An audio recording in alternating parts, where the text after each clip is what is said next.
Hello, everyone, and welcome to the Creditverse, where we talk about everything in the credit universe. I'm Rod Griffin, Senior Director of Consumer Education and Advocacy for Experian. And April is Military Saves Month.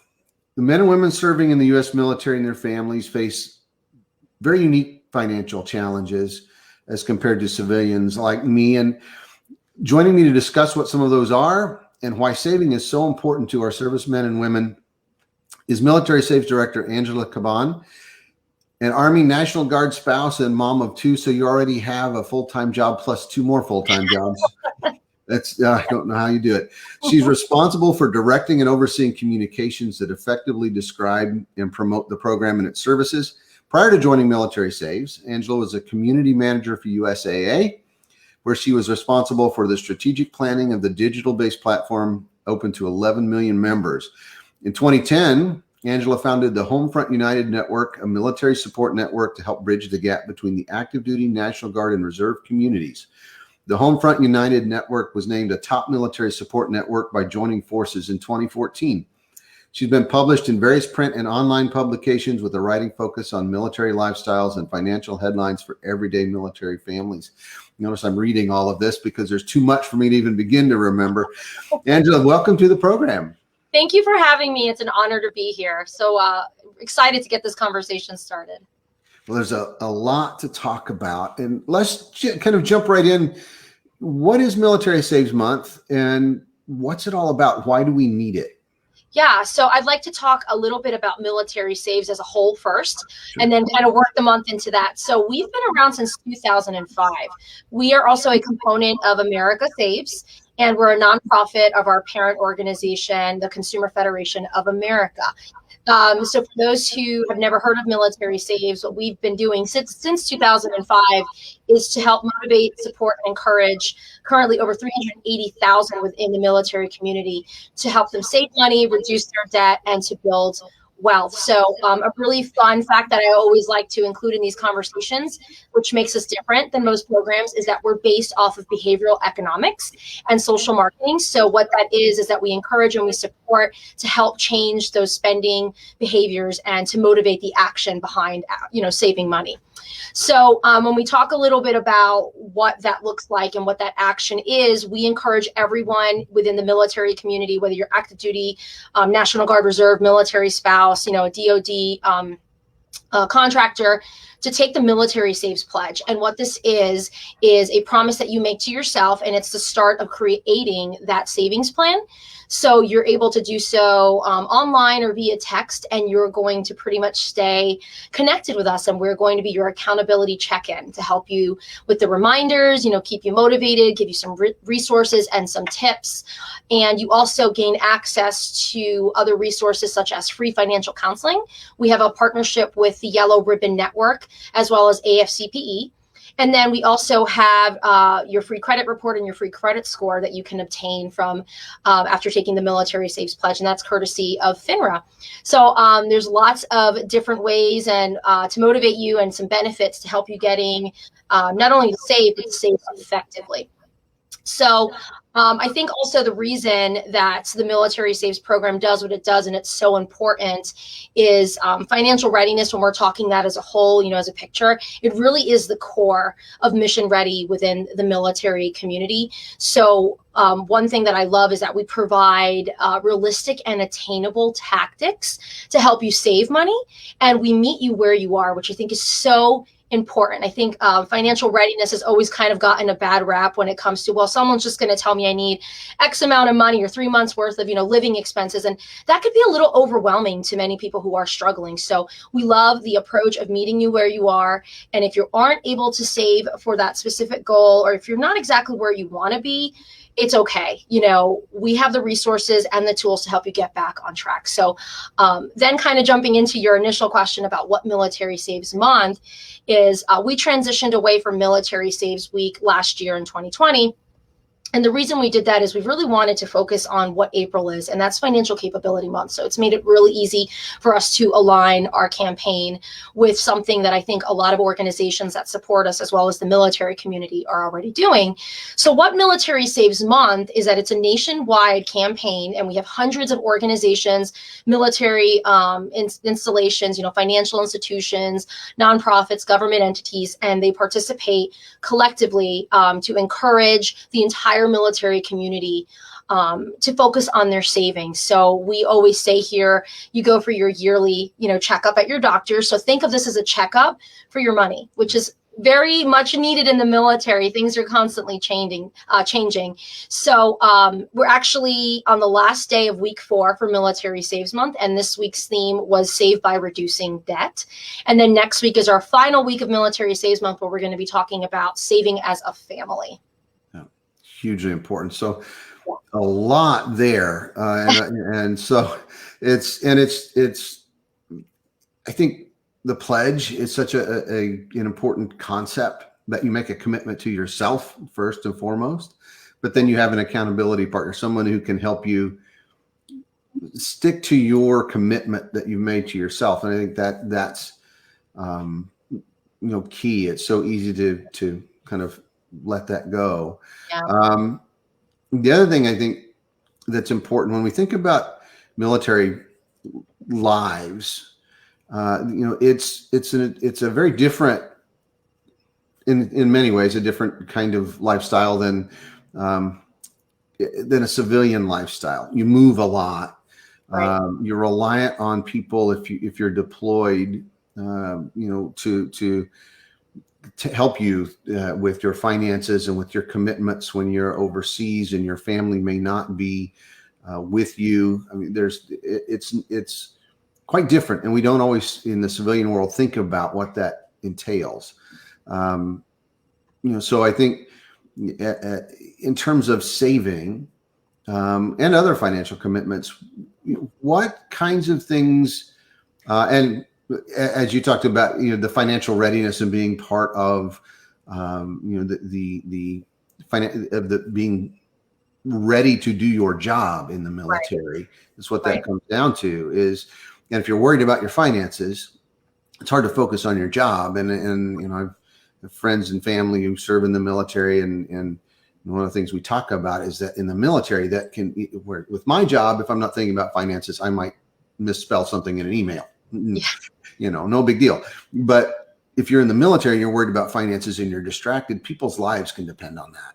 Right. And so it's really critical that we help our servicemen and women do their jobs so that they can all come home.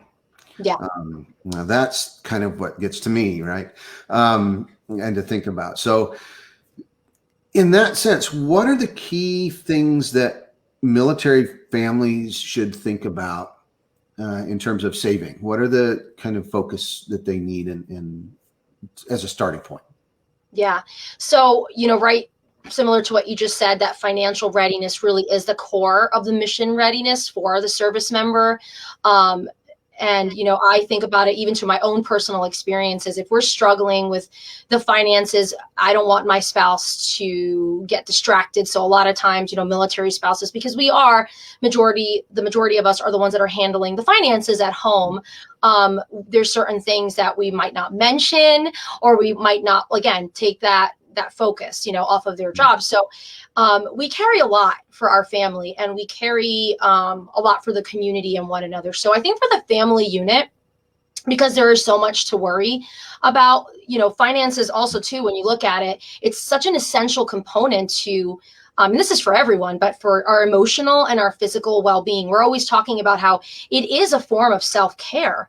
If you're stressing out about your finances, where you are, or you're thinking and your mind is spinning constantly, and we're seeing this with military families at the top of their list, unfortunately, where they're saying that financial stress beats out separation and deployment. Like money is always at the top of that list. So I think as we continue to talk about, the financial well-being of our military community, first, we have to identify those barriers, right, that families might have when it comes to saving. There's so many wonderful nonprofits and some military service organizations that put out surveys each year.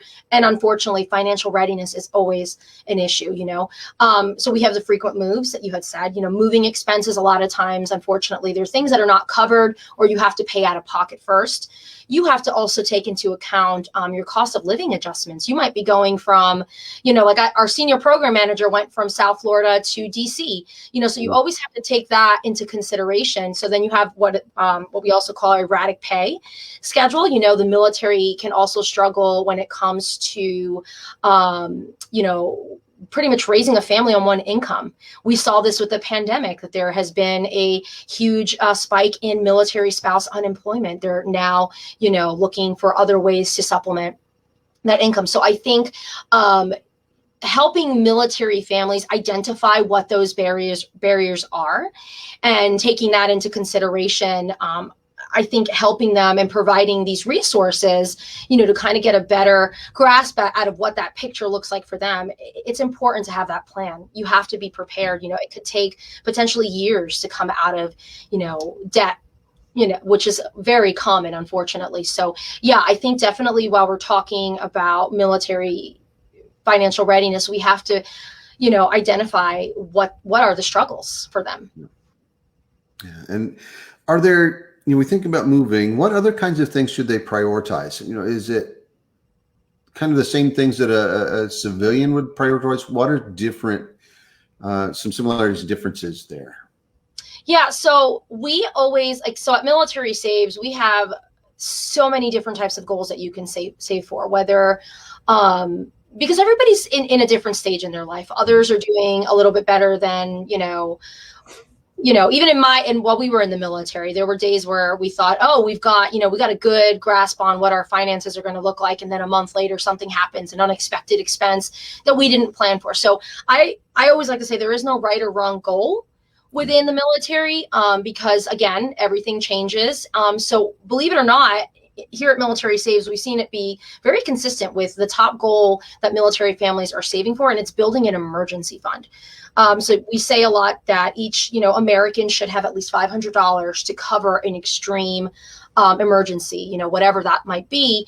But with that being said, we're also seeing that there's a lot of debt in the military community. And that debt costs money, right? So, you can be putting money aside into an emergency savings account, but then you have all this debt accumulating, whether it's credit card debt or whatever it might be.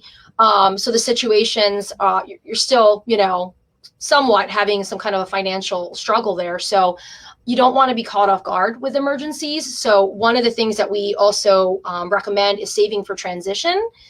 Other than emergencies. And transition can be moving, transition can be getting ready to leave the military.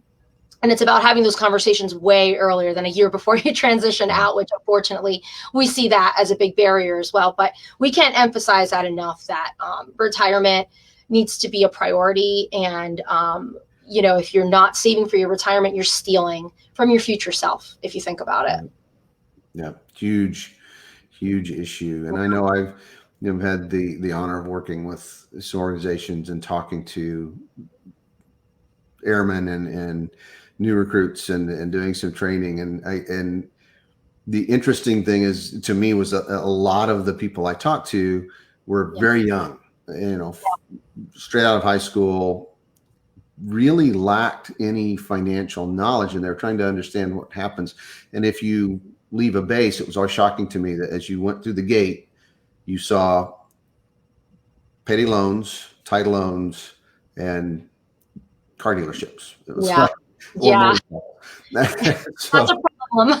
Yeah. So, I talked to one young man who asked me if he could open an account, and I went, "Oh, you mean a credit account?" Like a savings account. He had no idea he could even have a bank account yet with his check. So, and so I was talking about how do you have automatic savings. So talk a little bit about how you can, as a military member, family member, create automatic savings. How do you make it happen without having to think about it? Yeah. And just just bouncing off of what you just said, I think too that age plays a really big role in it, because unfortunately I was a very late saver for retirement, and I realized like, oh wow, if you just don't visualize yourself when you're 20 years old, oh, I'll get to it at one point. You're not going to be 60 for a long time, or however old you are when you retire. So in the military, I feel like there's all these resources, all of this financial information that they have, I think it's just the way we're trying to communicate it to them. So when we're talking about saving automatically, it's the easiest way to save. And I don't think that they think about, I think they get a little nervous with things coming out of their account without them knowing when it's happening. So what I always say, and something that's worked for me, if you're active duty, if you're a service member, or even if you're National Guard reservist, if you're getting paid by the military, you can set up an automatic allotment. You can do it through DFAS, which is, who pays them. You log right into your portal, where you go and you look at your pay stub every pay period, and you can allocate, what, even at the smallest little amount. Another way to do it super easy is to your financial institution. Whether, again, you're the service member or you're the spouse, if you set up that percentage of your pay to automatically come out of your checking account into a savings account without even looking at it, and you kind of forget about it. It's like that set it and forget it mentality.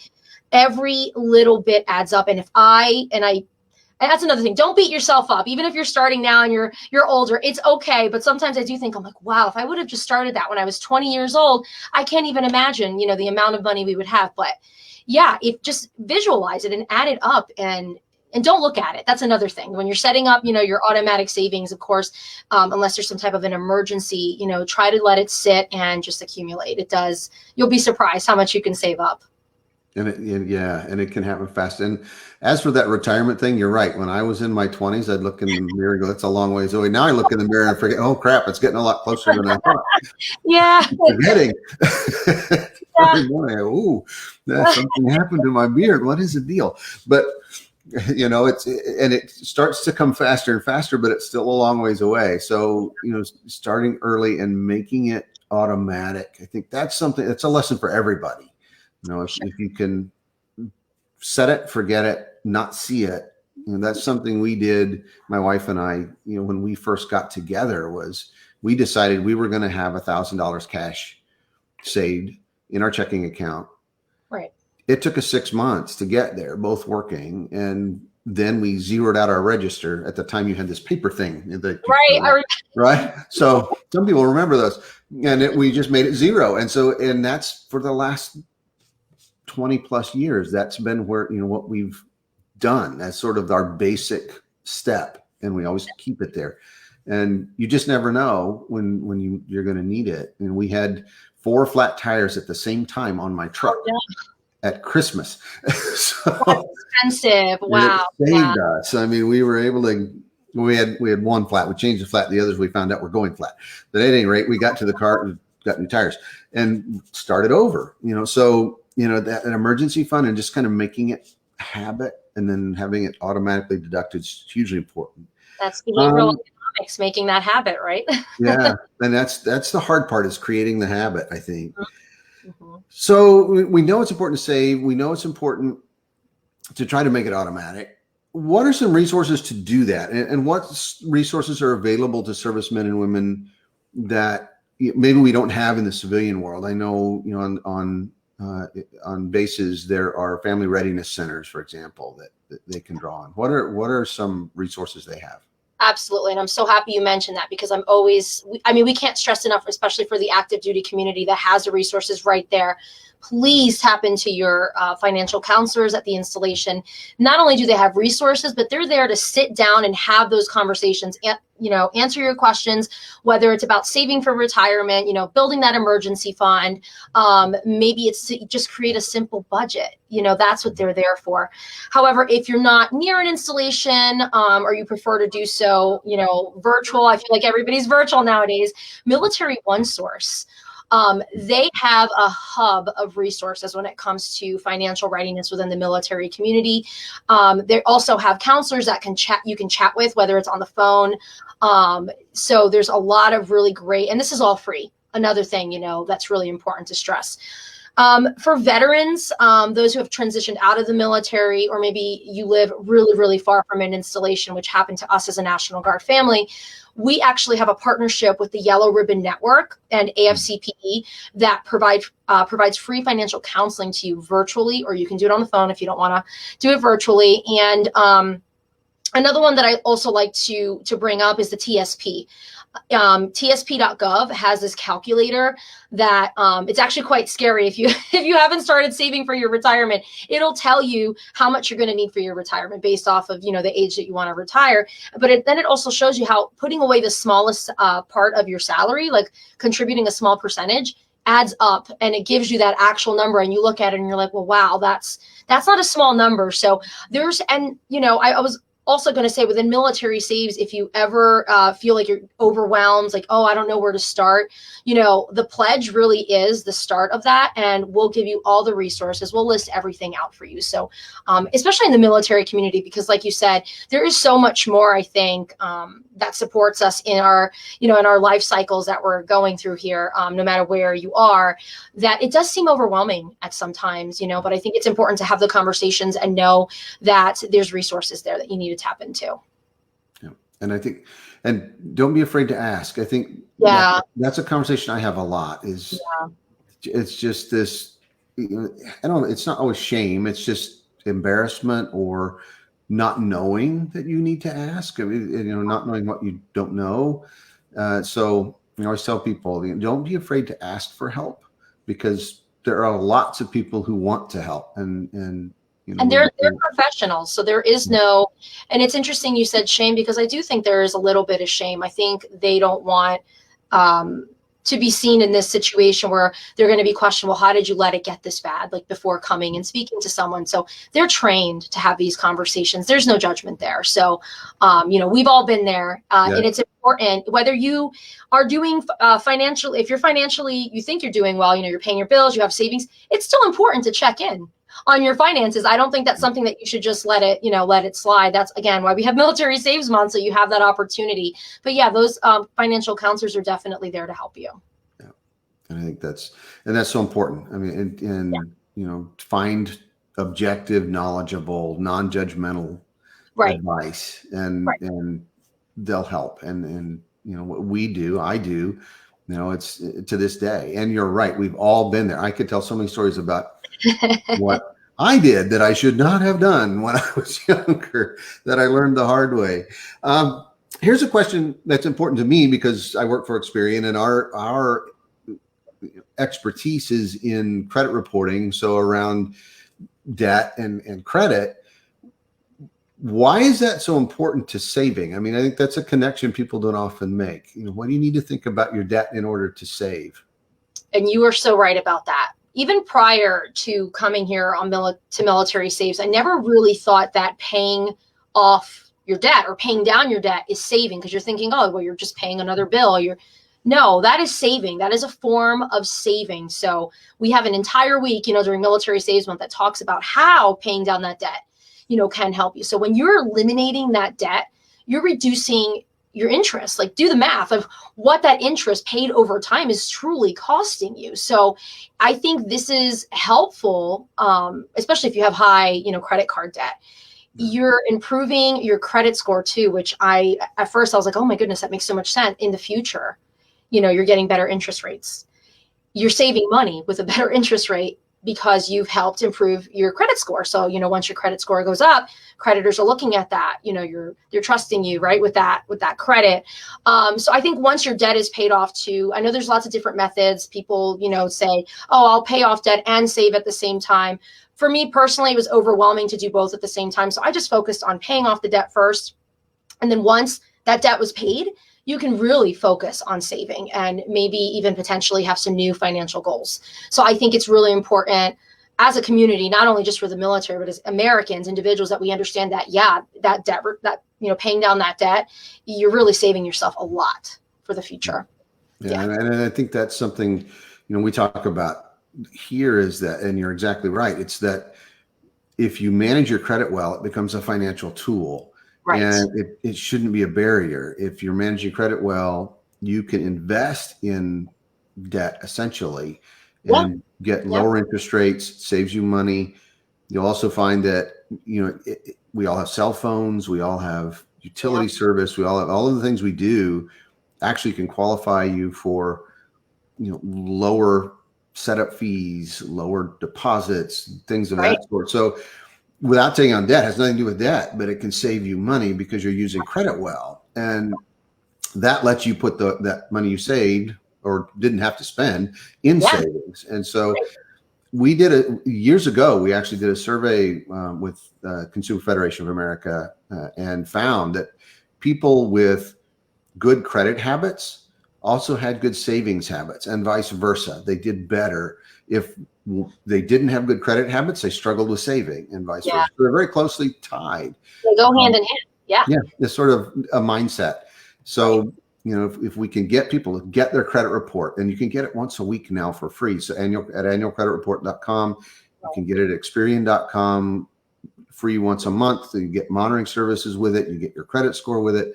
So, we want people to not be afraid to check the credit report. And, I always tell people, no matter who I talk to, when I say, did you get your credit report? They're like, no.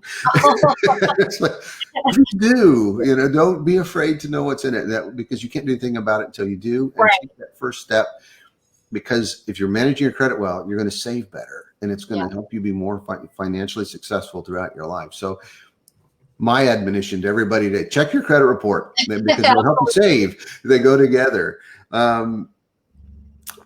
You mentioned having unexpected expenses.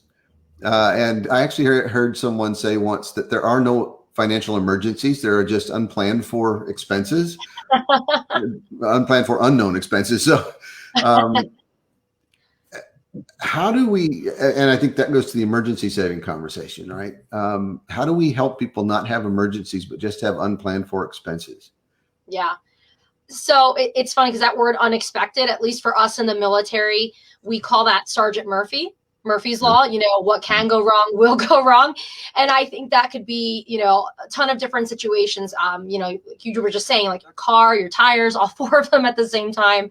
One deployment, my dishwasher literally fell out of my wall. It just collapsed, which was the most bizarre thing, but that cost money. And then we just saw recently with the COVID pandemic, a lot of military spouses lost their income, back down to a one income family.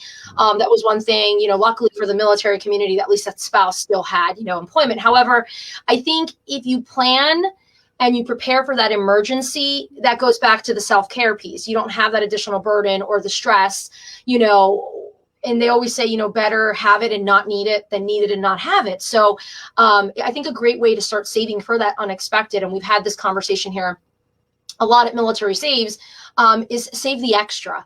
If you aren't in need of that extra money, if you haven't lost income, if you have no debt, especially that extra money that you weren't expecting, for instance, the stimulus payments, any tax refund, take a portion of that. And you can either start an emergency fund or you can add to it. So there's just so many different opportunities too, especially in the military community. I have a lot of friends who specifically do a lot of freelancing and some side hustle, work where they're just adding to their savings account. And they're using that extra money that's coming in, to kind of supplement that. So I think there's definitely a really good opportunity there. And we actually have for the stimulus payment at the time when, these were coming out, we have a decision tree that kind of, map this out for you. We're saying, well, if you don't have debt, if you don't have to, buy food for the house, if you're not, struggling financially, then you should really look at how you can take a portion of that stimulus and put it into a savings account to help plan. Because I think there was a little panic, which there should have been during COVID, as to how we could better prepare if anything like this were to happen. Well, I think, and on that point, we're already 30 minutes in. It goes so fast. So you're thinking about emergency saving, thinking about how you start to save. Tell us again, where can people learn about Military Saves, and how do they take the pledge, and where do they sign up? Yeah. So the best way to learn more about military saves is to head on over to militarysaves.org.